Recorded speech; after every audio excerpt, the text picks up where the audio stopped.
ተቋም መጣችሁ ብላለሁኝ። ሲስተር ገነት እባላለሁ የተቋሙ ስራ አስኪያጅና መስራች። አጠቃላይ ያሉትን ነገሮች የቦርዱ ሊቀመንበር አቶ አራጋው መግለጫ ይሰጥልናል። ከዛ ቴክኒካል ሙያዊ የሆኑ ነገሮችን ደግሞ እኔ እጀምራለሁ ማለት ነው። ሲስተር ገነት ሀብታሙ።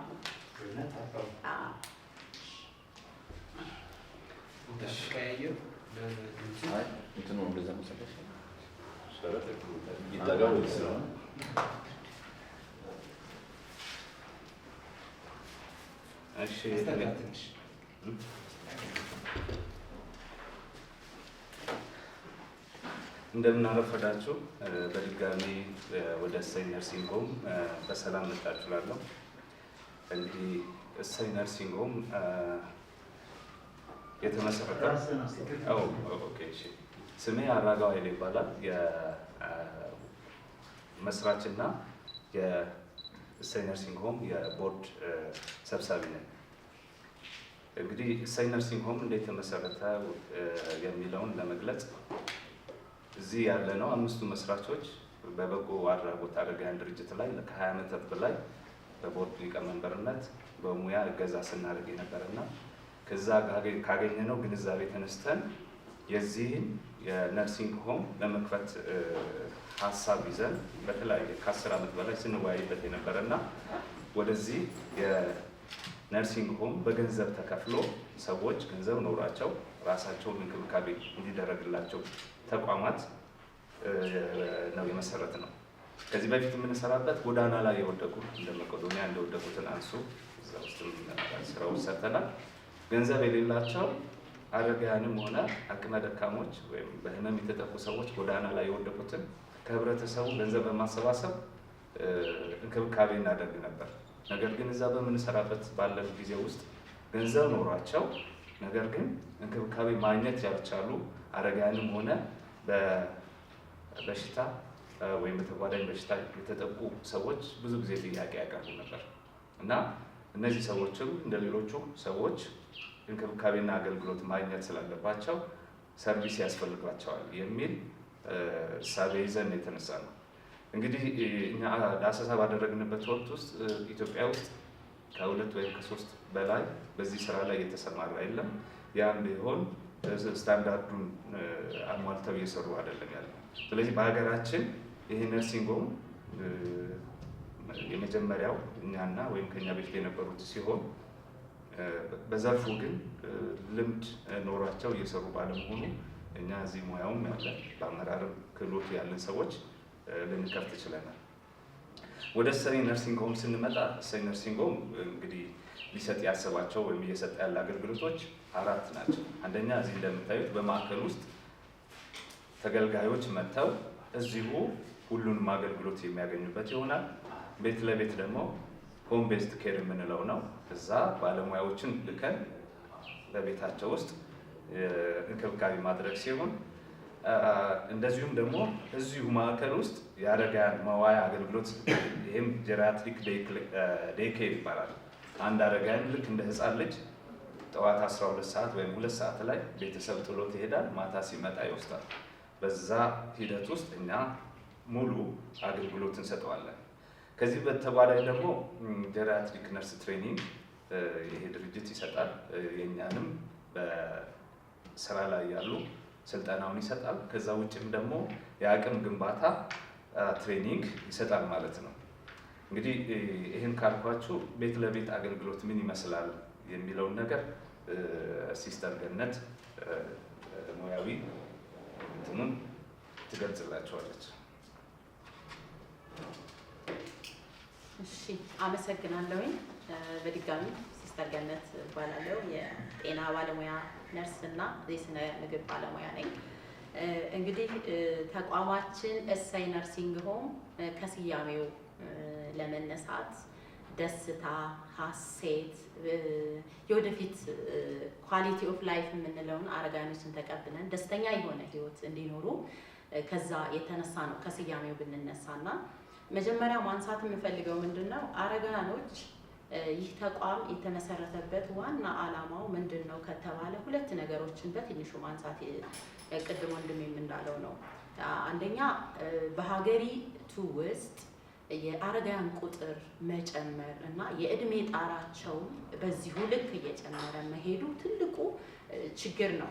የአረጋውያን እንክብካቤ ማዕከል እንደ ሀገርም ያን ያክል ስለሌለ እንክብካቤው ብቸኝነቱም ስላላቸው እንክብካቤ ያስፈልጋቸዋል፣ ክትትል ያስፈልጋቸዋል ብለን ስላሰብን ነው። ሁለተኛው ደግሞ እኛ እንደ ሀገራችን በውጭው ዓለም አንድ አረጋውያን በሆስፒታል ውስጥ ክትትል ተደርጎለት ረዥም ጊዜ መቆየት ስለማይቻል የማይድን ከሆነ የመጨረሻ ጊዜያቶቹን ሆስፒስ ኬር የሚባል አለ፣ ተቋም አለ። ያንን እንክብካቤ ማገገሚያ ማዕከል ተብሎ የሚሰጥ ማለት እንደ ሀገራችን ግን የለም።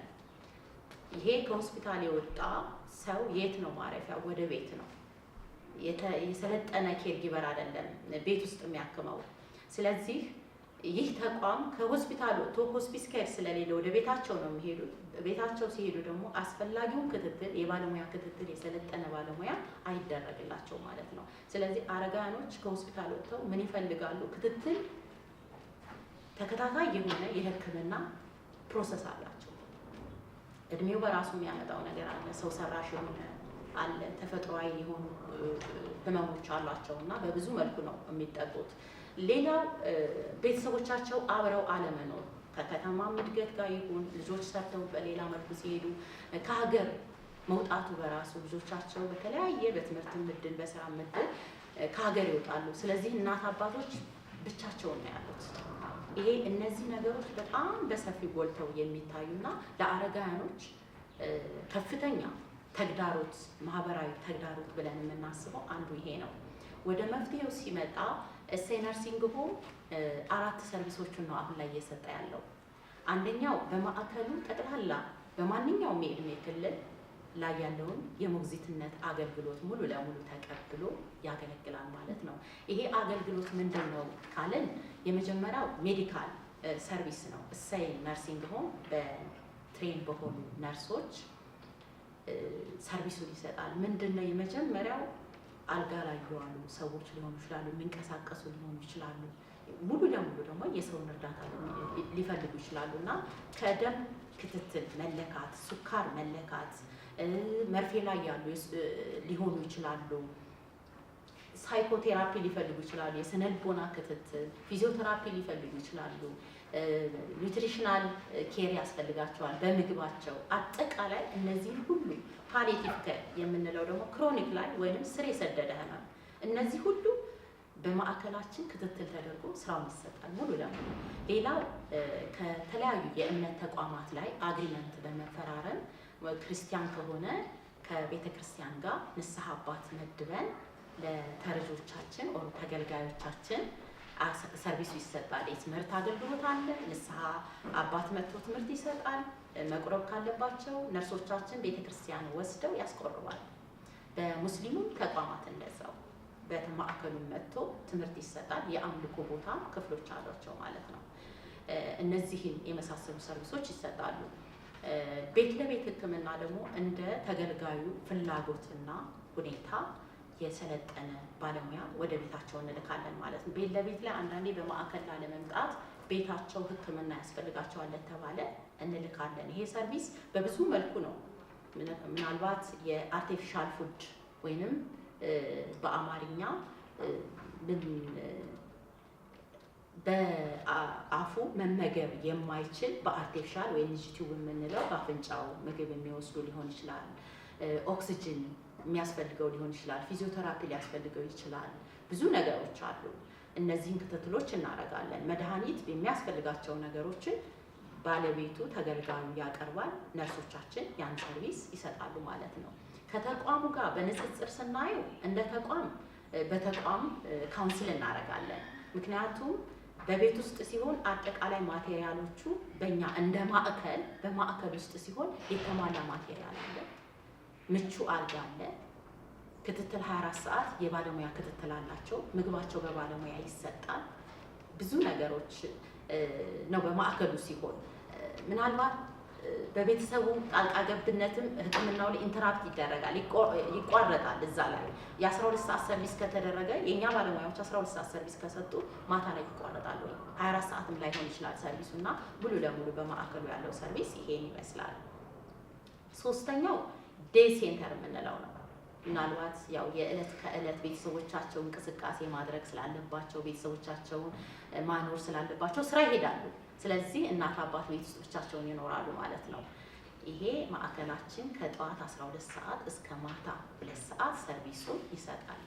ሙሉ ለሙሉ ለምሳሌ ሻወር መስጠት ሊሆን ይችላል፣ ባዚን መድኃኒት ሊኖራቸው ይችላል፣ ምግባቸውን መከታተል ሊሆን ይችላል። ከዛ በኋላ እንቅልፍ ካስፈለጋቸው እንቅልፍ ሊሆን ይችላል፣ ፊዚዮቴራፒ፣ የስነ ልቦና ክትትል አሁን ነው። ስለዚህ ዴይ ሴንተር የምንለው ሰርቪስ ይሰጣል ማለት ነው። ሌላው የሰለጠነ በዘርፉ የሰለጠነ ባለሙያ ጀሪያትሪክ ላይ ወይም አረጋውያኖች ላይ ብዙም አይታይም። ይህ ተቋም ግን ብቸኛው የሰለጠነ ባለሙያ ትሬኒንግ ለመስጠት ስልጠናውን ለመስጠት ዝግጅቱን አጠናቆ በቀጣይ በወራቶች ውስጥ ስልጠና የሚሰጥ ይሆናል። ለተለያዩ ተቋማትም እንደ ሀገርም እጥረት ስላለ ለተለያዩ ተቋማት ነርሶችን አብቅተን እንሰጣለን ማለት ነው እና እነዚህና የመሳሰሉ ችግሮች እሰይ ነርሲንግ ሆም ችግሮችን ለመቅረፍ የተቋቋመ ተቋም ነው ማለት ነው። ምናልባት ተጨማሪ ወንድሜ አለ ጥያቄዎች ካሉ እንመልሳለን። እንግዲህ ያው በማዕከል ውስጥም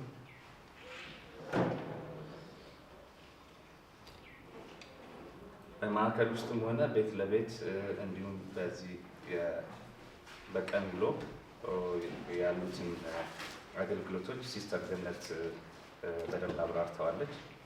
ያው ተገልጋዮቹም ማን ምን መሆን አለባቸው እንዴት ነው የሚለውንም ገልጸዋለች።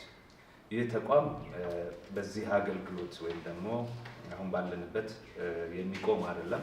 የአጭርና የረጅም እቅድ አለው። የአጭር ጊዜ እቅዱ አሁን የምታዩትን በዚህ በማዕከል ውስጥ እና ቤት ለቤት አገልግሎት ይሰጣል። እንደዚሁም በየክፍለ ከተሞች ላይ ቅርንጫፎችን በመክፈት አገልግሎት ለመስጠት አስቧል። የረጅም እቅዱ ግን የራሱ የሆነ ቦታ ኖሮት ከ10 ከ20 ሺህ ካሬ ሜትር በላይ እንግዲህ እንደኛ ሀሳብ በራሱ ቦታ ላይ ዓለም አቀፍ ደረጃውን